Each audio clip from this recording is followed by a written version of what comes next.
My slips, my falls, my trials and tribulations, my heart, my balls, my somebody stop me, somebody come and get me. Little did I know that the Lord was riding with me. The dark, the light, my heart, the fight, the wrong, the right is gone.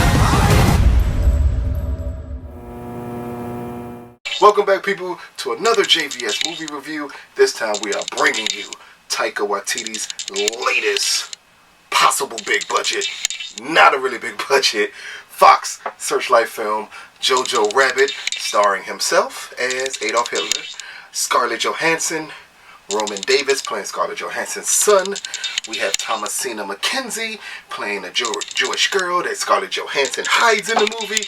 It is very, very kind of Sound of Music-y in that the setting is World War II and it involves Nazis, but it's a really light-hearted type of fun, at times, film. Quick synopsis is, JoJo loves his country, he loves his parents, he loves his mom, he loves Adolf Hitler, who happens to be his imaginary best friend.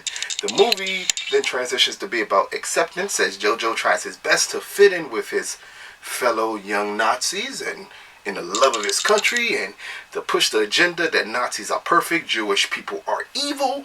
At one point they describe them as having horns. It at times it's hard to watch, but again, kind of a great cast. We have also Rebel Wilson in here. Sam Rockwell is in here.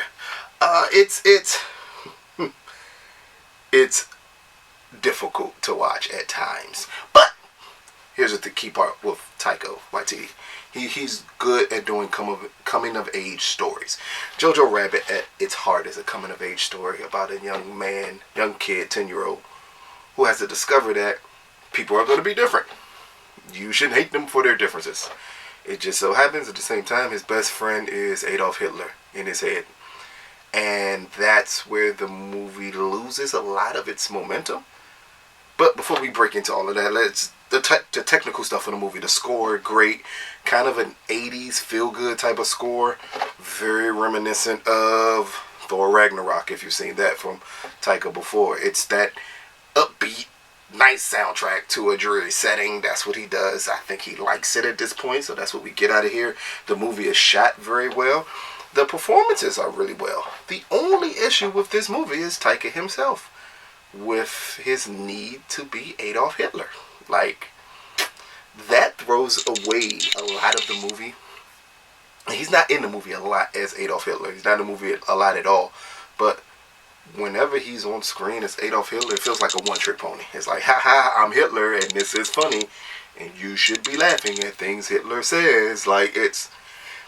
When he's not on screen, the movie is really good. Jeez Louise, this movie is good when he's not on screen. Thomasina McKenzie, who plays the young Jewish girl that Scarlett Johansson hides away in this movie. This young actress is amazing in this movie. And it's just in spurts, because she's not like in it fully. But when she's on screen, you just feel something. And her performance is great. Roman Davis, the young kid who plays JoJo, his last name is not Rabbit. It's a very great sequence. I don't think it's spoiling too much to tell you the sequence of how he got named JoJo Rabbit. So, in the movie, he goes to a Nazi children's fun camp. I said that, yep. Nazi children fun camp. Wow. And in the fun camp, he's asked to kill a rabbit. He tries to have the rabbit break free and set loose, and instead, other teenage Nazis kill the rabbit and nickname him JoJo Rabbit for him attempting to let the rabbit go free. Yeah. Makes absolutely no sense, but but it's funny and it works. It works really well. Again, the only time this movie does not work is when Taika's on the screen as Adolf Hitler, because it's so cheap. It feels like I need to purposely shock the audience instead of giving you something that is really good, and that's where the film struggles at. The overall story, though, I mean, it's great. In all honesty, it's really great. It's really touching. The problem, again, along with him being Adolf Hitler in the film, the problem is the film doesn't know who the audience is. Meaning, this is a perfect kids movie. Unfortunately, because of the setting and the way you decided to go with the setting, it can't be a kids movie. it's a struggle because as an adult, I liked it, but it's not something I'm running back to see. If I had kids, it would be perfect for them to see this movie. Like, it shows acceptance. It shows kids being kids, having fun in the worst possible circumstances. It really works as a kids movie. No responsible parent should let their kids see Jojo Rabbit, though. Because, again, not just the Adolf Hitler stuff. It's really, at times, violent. It's really dark at times. It borderlines on something that could be for teenagers or strictly adults. It's right there in the middle. I mean, Taika, if he wanted to make a film that everyone would like, you could have went the Sound of Music route. Same story, technically, meaning same background. It's set in World War II. It has Nazis in it.